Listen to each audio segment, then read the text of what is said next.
இன்னைக்கு நம்ம என்ன பார்க்க போறோம்னு சொன்னா, ஒரு நேயர் கேள்வி கேட்டிருக்கார். அவருடைய கேள்வி எப்படி அமைஞ்சிருக்குன்னு பார்த்தோம்னா, ஒவ்வொரு மாதமும் ஜென்ம நட்சத்திர நாளில் கோவிலுக்கு சென்று நம்முடைய பெயருக்கு அர்ச்சனை செய்ய வேண்டும் என்று கேள்விப்பட்டிருக்கிறேன். இதனால் என்ன பலன் கிடைக்கும் என்பதுதான் அவருடைய கேள்வியாக அமைந்திருக்கிறது. அடியேனை பொறுத்தவரை இந்த கருத்திலிருந்து நான் மாறுபடுகிறேன். நிச்சயமா அந்த மாதிரி எந்த சாஸ்திரத்திலேயுமே சொல்லப்படவே இல்லை. நம்முடைய பிரதி மாதந்தோறும் வரக்கூடிய ஒவ்வொரு ஜென்ம நட்சத்திர நாளிலுமே நாம் ஆலயத்திற்கு சென்று நம்முடைய பெயரிலே அர்ச்சனை செய்து கொள்ள வேண்டும் என்று எந்த விதிமுறையுமே இல்லை. இதில் இன்னும் ஒரு படி போய் உண்மையை சொல்ல வேண்டும் என்று சொன்னால், தனிப்பட்ட மனிதனுக்கு அர்ச்சனை செய்ய வேண்டும் என்று சொல்லி ஆகம விதிகளில் எங்குமே காணப்படவில்லை.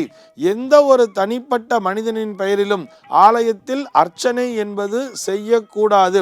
அதாவது செய்யக்கூடாதுன்னு சொல்றதை விட செய்யலாம் அப்படின்னு சொல்லி கூட விதிகளில் எங்கேயுமே காணப்படவே இல்லை. இது நமக்கு ஏதோ ஒரு கஷ்டம், நம்முடைய கஷ்டம் தீராதா அப்படிங்கிற ஒரு நம்பிக்கையில நம்ம போய் அர்ச்சனை பண்ணிட்டு இருக்கோம். அது ஒரு செக்ஷன். ஆனா ஆலயத்துல எப்படி தெரியுமா, ஆகம விதிகளின்படி ஆலயத்துல பூஜை எப்படி நடக்கணும்னு சொன்னா, 6 காலங்களும் முறையாக பூஜிக்கப்பட வேண்டும். இந்த 6 காலங்களிலுமே அபிஷேக ஆராதனைகள் என்பது உண்டு.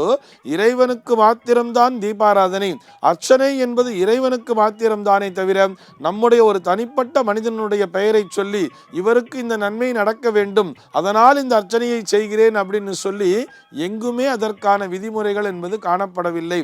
யாருடைய பெயரிலே அர்ச்சனை செய்ய வேண்டும் தெரியுமா? அதாவது சங்கல்பம் பண்ணும் பொழுது யாருடைய பெயரை உச்சரிக்க வேண்டும் சொல்லியிருக்குன்னு சொல்லி பார்த்தோம்னா, அந்த பகுதியை ஆள்கின்ற அரசனினுடைய பெயரில் மட்டும்தான் அர்ச்சனை செய்ய வேண்டும்.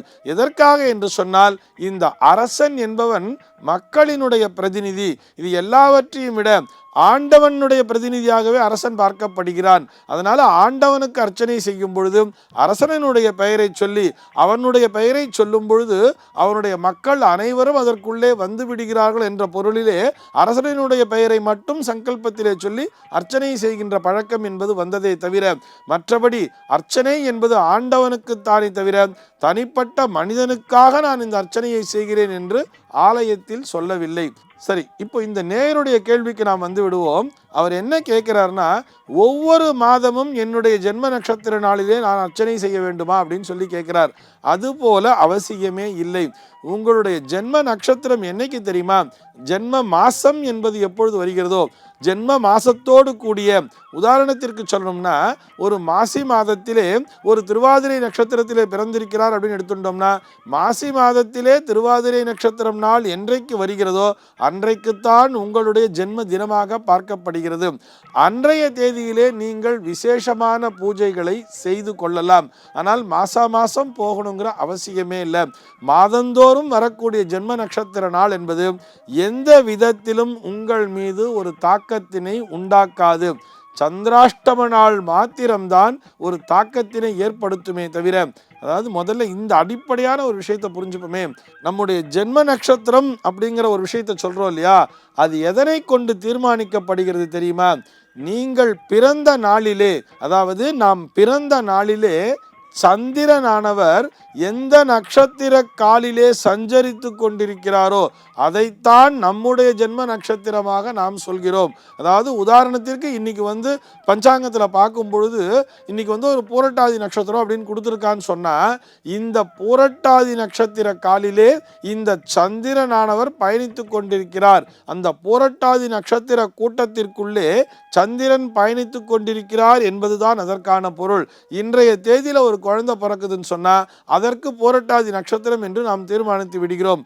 ஆனால் பிரதி மாதந்தோறும் வரக்கூடிய நாம் பிறந்த நட்சத்திர நாள் என்பது நம்மீது எந்த விதத்திலும் தாக்கத்தினை உண்டாக்காது.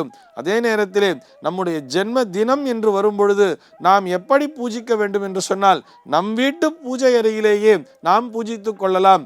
நேராக பக்கத்தில் இருக்கிற கோவிலுக்கு போகணும்னு ஆசைப்பட்டா கோவிலில் போய் பிரதட்சணம் பண்ணி நமஸ்காரம் பண்ணிக்கலாம். நம்மால் இயன்ற தான தர்மங்களையும் செய்யலாம். இறைவனுக்கான அந்த திருப்பணியிலே ஈடுபடலாம். நம்மீது தனிப்பட்ட முறையிலே நாம் அர்ச்சனை செய்து கொண்டால் மட்டும்தான் நமக்கு பலன் கிடைக்கும் கிடைக்கும் என்று நாம் நினைக்க வேண்டிய அவசியமே இல்லை.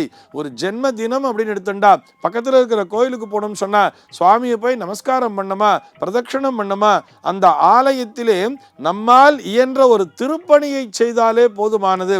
நமக்கான பலன் என்பது நிச்சயமாக கிடைக்கும். இந்த உண்மையை புரிந்து கொண்டு செயல்படும் பொழுது அந்த ஆன்மீக ரீதியாக அடிப்படையிலேயே நமக்கு எப்படியெல்லாம் நம்முடைய பெரியவர்கள் வழிகாட்டி இருக்கிறார்கள் என்ற அந்த உண்மையினை புரிந்து கொண்டு செயல்படும் பொழுது நாம் செய்கின்ற செயல்கள் அத்தனையிலுமே நமக்கு வெற்றி என்பது நிச்சயமாக கிடைக்கும். சர்வே ஜனாஹ சுகினோ பவந்து.